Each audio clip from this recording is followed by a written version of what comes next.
मैं Subhash Chandra Nehru inter college मनसा छापर कुशीनगर हिंदी सहायक अध्यापक। बच्चों, हम लोगों ने भारतेंदु हरिश्चंद्र का प्रेम माधुरी का पहला पद अगले अंक में पढ़े थे। आज हम लोग भारतेंदु हरिश्चंद्र के प्रेम माधुरी का दूसरा पद्य पढ़ेंगे। कक्षा 9 के बच्चे सभी लोग अपनी किताबें खोलकर दूसरा पद्य को देखें। जी पे जू होय अधिकार तो विचार कीजे, लोक लाज भलो बुरो भले निर्धारिये, नैन शयन कर पग सबय पर बस भये, ऊते चली जात इन्हें कैसे कै संभारिये। हरिश्चंद्र भई सब भांति सु पराई हम, इन्हें ज्ञान कही कहो कैसे के निवारिये। मन में रहे जो ताहि दीजिए विसारी मन, आपे बसे जामे ताई कैसे कै विसारिये। ये प्रेम माधुरी का दूसरा पद रहा बच्चे। अब इसके कठिन शब्दों को देखे, कठिन शब्द के अर्थ देखे। जी पे माने हृदय पर, निर्धारिय माने निश्चित कीजिए, नयन माने नेत्र, श्रयन माने श्रवण कान, कर माने हाथ, पग माने पांव पैर, पर बस दूसरे के बस में, उतय माने उधर, अर्थात उधर, उतय माने उधर, चली जात चले जाते हैं, कैसे के किसी तरह, संभारिये माने संभाला जाए, नियंत्रित मन किया जाए, निवारिये माने रोका जाए, दीजिए विसारी भूल जाइए, जामय जिसमें, विसारी माने भूलना। ये कठिन शब्द के अर्थ रहे। अब हम इसके बाद संदर्भ लिखेंगे। पूर्व में हम बताए हैं आपको, पहले उसी को संदर्भ लिखेंगे और उसके बाद हम प्रसंग हेडिंग लिखेंगे। इसी पद्य पे पद्यांश से संदर्भ बनेगा, उसको हम लिखेंगे। प्रस्तुत पद्यांश में कवि ने उस समय का वर्णन किया है जब श्री कृष्ण उद्धव को गोपियों के पास निर्गुण ब्रह्म का उपदेश देने भेजते हैं और गोपियां अपनी विरह अवस्था का वर्णन करके उनके सामने करती हैं। बस इतना प्रसंग लिखेंगे, फिर व्याख्या लिखेंगे। प्रसंग पुनः देख लीजिए। प्रस्तुत पद्यांश में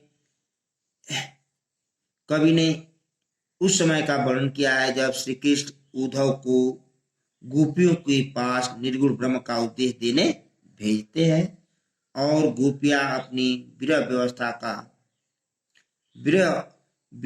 अवस्था का वर्णन उनके सामने करती हैं। क्या है, अब अर्थ लिख देखें। जी पे जू होय अधिकार तो विचार कीजिए, लोक लाज भलो बुरो भले निर्धारिये। तो गोपियां उद्धव से कहती हैं, क्या कहती हैं? हे उद्धव, यदि हमारा अपने मन पर अधिकार होता तो, जी पे जो होय अधिकार तो विचार कीजिए। और गोपियां कहती है कि यदि हमारा अपने मन पर अधिकार होता तो हम तुम्हारी बातों पर विचार करती। ठीक है।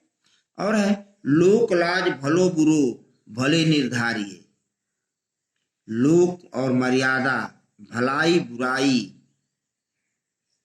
का भी उचित रूप से निश्चय करती। परंतु क्या है, परंतु हम क्या करें? नयन श्रयन कर पग सबय पर बस भये, ऊते चली जाती इन्हें कैसे को समाने। और निश्चय करती है, परंतु हम क्या करें? हमारा मन हमारे बस में नहीं है। हमारा मन हमारे बस में नहीं है। यहाँ तक कि हमारे नेत्र, कान, हाथ, पैर आदि सभी अंग श्री कृष्ण के बस में ही हैं। उड़ते चले जात इन्हें कैसे खिंचाएं, इन पर भी हमारा अधिकार नहीं रहा। ये सब श्री कृष्ण की ओर स्वयं ही चले जाते हैं, स्वयं ही चले जाते हैं। तो बताओ इन्हें कैसे नियंत्रित किया जाए। यदि ये सब अंग हमारे बस में होते तो भी हम तुम्हारे कहे अनुसार कार्य कर सकती थी। हरिश्चंद्र भई सब भांति सो पराई हम, हमें ज्ञान कई कई कहो कैसे के निवारिये। और गोपियां कहते हैं कि हे उद्धव, हम सब गोपियां तो पूर्ण रूप से श्री कृष्ण के अधीन हैं, पूर्ण रूप से श्री कृष्ण के अधीन है।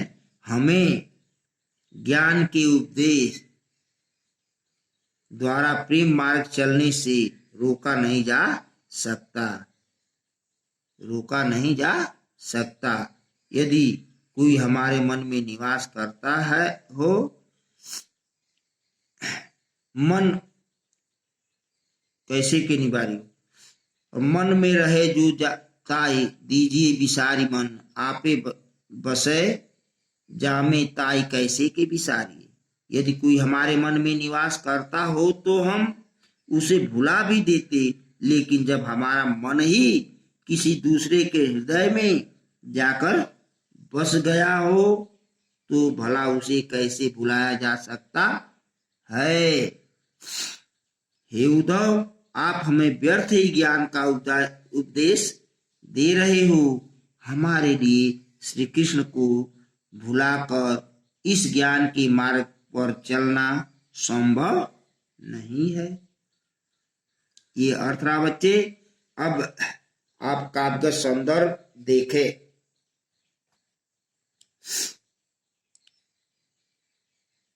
काव्य संदर्भ क्या है?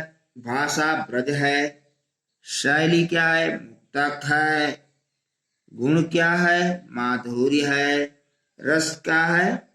वियोग श्रृंगार है, और अलंकार जो है अनुप्रास है। क्या है अनुप्रास अलंकार में? कही कहो कैसे के, कौवड़ की पुनरावृत्त होने से यहाँ अनुप्रास अलंकार होता है, इसलिए इस पंक्ति में अनुप्रास अलंकार है। तो बच्चे ये रहा भारतेंद्र हरिश्चंद्र का प्रेम माधुरी का दूसरा पद। आज हम लोग यहीं समाप्त करते हैं। धन्यवाद।